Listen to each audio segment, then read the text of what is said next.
দুপুরে ৪০ মিনিটের মতন ঘুমিয়েছিলাম। ঘুম থেকে উঠে ব্যালকানিতে গিয়ে আমার ব্ল্যাঙ্কেট রোদে দেওয়া ছিল। এটাকেই একটু ভাঁজ করলাম।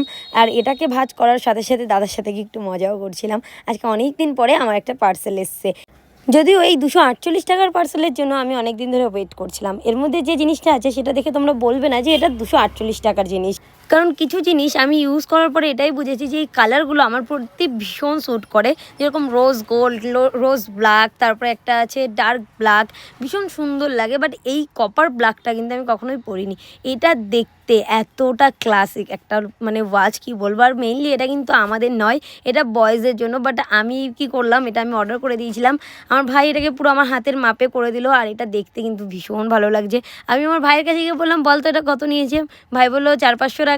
আমি বললাম না, এটা মাত্র আর মাত্র ২৪৮ টাকা। তারপর এক কাপ চা খেলাম, মনের আনন্দ ঘড়িটা পরে তোমাদের সাথে দেখালামও। তোমরা জানিও তো ঘড়িটা কেমন লাগে। দুপুরে ৪০ মিনিটের মতন ঘুমিয়েছিলাম। ঘুম থেকে উঠে ব্যালকানিতে গিয়ে আমার ব্ল্যাঙ্কেট রোদে দেওয়া ছিল। এটাকেই একটু ভাঁজ করলাম। আর এটাকে ভাঁজ করার সাথে, সাথে দাদার সাথে গিয়ে একটু মজাও করছিলাম। আজকে অনেক দিন পরে আমার একটা পার্সেল এসছে।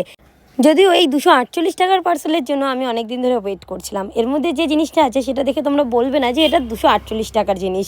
কারণ কিছু জিনিস আমি ইউজ করার পরে এটাই বুঝেছি যে এই কালারগুলো আমার প্রতি ভীষণ স্যুট করে। যেরকম রোজ গোল্ড, রোজ ব্ল্যাক, তারপরে একটা আছে ডার্ক ব্ল্যাক, ভীষণ সুন্দর লাগে। বাট এই কপার ব্ল্যাকটা কিন্তু আমি কখনোই পরিনি। এটা দেখতে এতটা ক্লাসিক একটা মানে ওয়াচ, কি বলবো। আর মেইনলি এটা কিন্তু আমাদের নয়, এটা বয়েজের জন্য। বাট আমি কি করলাম, এটা আমি অর্ডার করে দিয়েছিলাম। আমার ভাই এটাকে পুরো আমার হাতের মাপে করে দিল। আর এটা দেখতে কিন্তু ভীষণ ভালো লাগছে।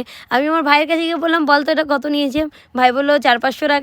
আমি বললাম না, এটা মাত্র আর মাত্র ২৪৮ টাকা। তারপর এক কাপ চা খেলাম, মনের আনন্দ ঘড়িটা পরে তোমাদের সাথে দেখালামও। তোমরা জানিও তো ঘড়িটা কেমন লাগে।